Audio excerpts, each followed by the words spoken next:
Hello everybody, Chris here, and in this video I'm going to give you my thoughts on Ubuntu 16.04 slash kind of a review as well.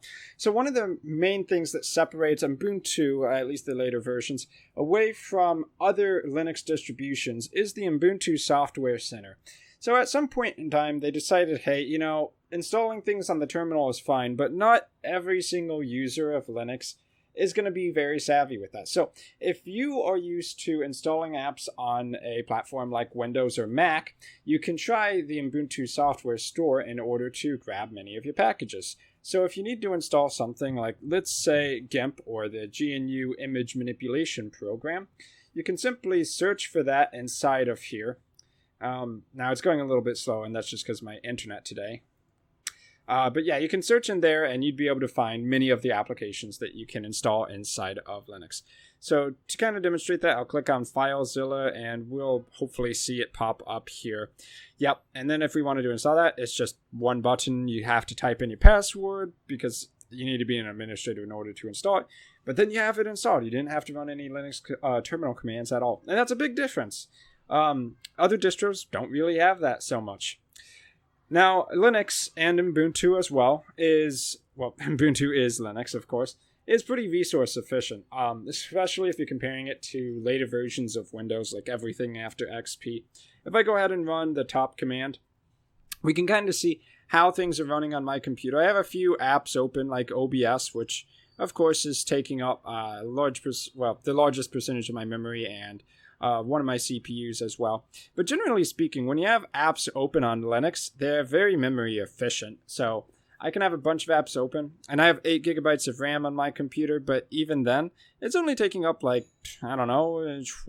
maybe even less % of my total RAM currently. And obviously, if I booted up a lot of other stuff and some more heavy programs like Kdenlive, it would go up a bit. But generally speaking, you need lower system specs in order to run Ubuntu or other Linux distros than you do a heavier operating system like Windows.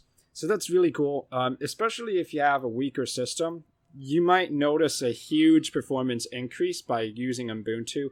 And when you boot up your applications, how quick they open, how many you can have open at the same time. All in all, it's just a very good thing to have. So depending on which Linux distribution you would install, sometimes you run into some issues with sound drivers or even worse, graphics drivers when you install that operating system. So your first boot into another Linux OS may involve you having no sound, and you have to play around with drivers for a while in order to get it working, and that can be a pain in the butt. But Ubuntu, generally, everything you need is going to be there out of the box. So your graphics drivers, the Nauvoo, basically open source drivers for NVIDIA cards, that's going to work pretty well out of the box. And your audio, generally going to work out of the box. Also, going back to the Ubuntu software installer package, the Software Center, you have a lot of good free software available on Ubuntu Linux. Basically on all distros, you can install more or less the same stuff, but in order for you to have a fully functional desktop, you're going to be able to find that here in Ubuntu as well. So if you need an Office suite, Ubuntu 16.04 installs LibreOffice for you for free right out of the box. And I would say LibreOffice, out of the ones that are out there, probably the best free software suite that would be a competitor to something like Microsoft Word. So anything you can do in Microsoft Word, you can pretty much do in these, except you don't have to pay for the app because it's free, and I believe open source as well. It may not be open source, but it's definitely free. And yeah, anything else you need, you can grab in the Ubuntu software package here. You have a lot of different categories. Just about everything you think you're going to need, you're going to be able to find here. And the few things you can't, you can usually get inside of the terminal by using the sudo apt-get install command. So Firefox is the main browser inside of Ubuntu. It's installed right out of the box, and you'll find it on your launcher menu over here. That's all well and good. I do like Firefox a lot. Basically, my two browsers of choice would be Firefox and Chrome. If you don't like Firefox, if you do prefer Chrome, which I know a lot of people do, you can also install that. You might need to run a sudo apt-get command, but do a quick Google search. You'll figure out how to install. It's pretty simple in order to do that. And then you can run Chrome in addition to Firefox. And if you prefer other browsers, most of them are going to be there too. Not Internet Explorer, I believe, because that's basically Windows specific, but who uses Internet Explorer? Let's be real here. So if you're coming from Windows, this launcher over here on the left, it's going to be a little bit...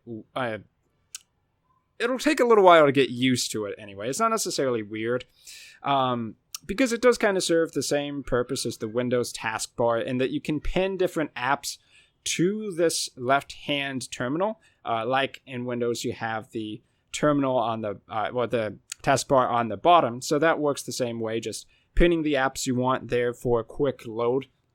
But the difference is that it's going to be on the left. Now, I'm sure that there's a way in Ubuntu to actually change this so that you can move it down in the bottom corner or the right side, or maybe even on top. But by default, it's on the left, and that does take some getting used to. I mean, it's probably a bit more trouble than it's worth to really move it away from there. I think overall, once you do get used to it, though, it works out pretty well here. I mean, having the search here for the applications that aren't on the bar, it works out well. It's really no problem at all, and it's pretty similar to something you would see in other operating systems. Now, what I would say, the biggest thing holding Ubuntu Linux back right now is the lack of game support. Of course, you can install Steam. That's not hard to do, but on Steam, probably about 2/3 of the games that work on Windows aren't actually going to be able to run on Linux. And the reason for that is that developers have to prioritize the operating systems where they can actually make sales on. And not nearly as many people use Ubuntu or Linux in general as they do Windows or Mac even. So as a result, you're just going to have less compatibility with the Linux system. Now, Linux developers have kind of worked around that by creating Wine and Play on Linux, basically creating a compatibility layer which allows you to run some Windows games, or many Windows games, I would say, on Linux, despite not actually having Windows installed. So if you like to play Hearthstone or StarCraft 2 or something like that, you can get that installed on Ubuntu Linux. It'll take a little bit of work. You may have to play around with the configuration. But in most cases, you can get it to work and you can get those games to run. And not just run, but run pretty damn smoothly as well. So that's pretty cool. It's just not going to be quite the same easy, everything works right out of the box when it comes to games that you see on Windows. So do note that if you're considering it as your main operating system or even your only operating system. Now, one of the slightly weird quirks about Ubuntu is that the root account is locked by default. So when you install Ubuntu, you're not going to really have access to just log in as root and then run all commands with basically supernova privileges right out of the box. I mean, you can do all the administrative commands, but the difference is that you actually have to put in sudo before you do any highly destructive command, or in other words, a command that you don't have privileges for, such as remove R on everything on the system. Please don't do that. I need to stop even using that as an example. Anyway, commands that require administrative privileges, you just need to sudo them. And in order to use the root count on Ubuntu, I'm pretty sure it's possible, but it's locked. And the reason for that is security reasons. Well, yeah, you can go look it up if you're really curious. Now, I would say overall, the out-of-the-box navigation in Ubuntu is really slick. Having the launcher over here, the search for your other apps, and this Files app to navigate your directories is really quite intuitive. It's about what you would expect on a system like Mac, and it's not too far from Windows as well.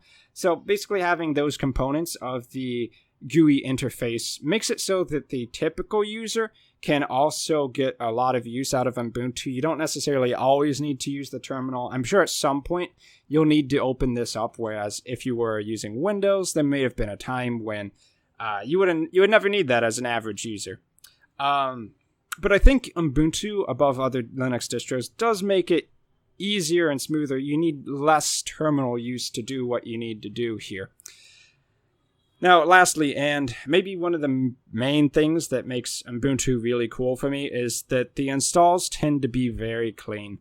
So on a laptop like mine that sometimes runs into issues with Linux installs, the drivers tend to just work out of the box. So instead of having to install like an ALSA driver or sound drivers or install a video driver, usually the free stuff that comes with the Ubuntu install and the updates you can download from third parties while you are installing tend to be pretty comprehensive. So generally, you install Ubuntu, it's just going to work. You won't need to mess around with like major driver issues where it tried to install the driver, but then you boot it up for the first time and it doesn't work. So not only do you need to install the driver, but you need to do that without having a graphical user interface because you need a driver in order to install that. Anyway, long story short, when the install is just clean and it works out of the box, that's a big plus.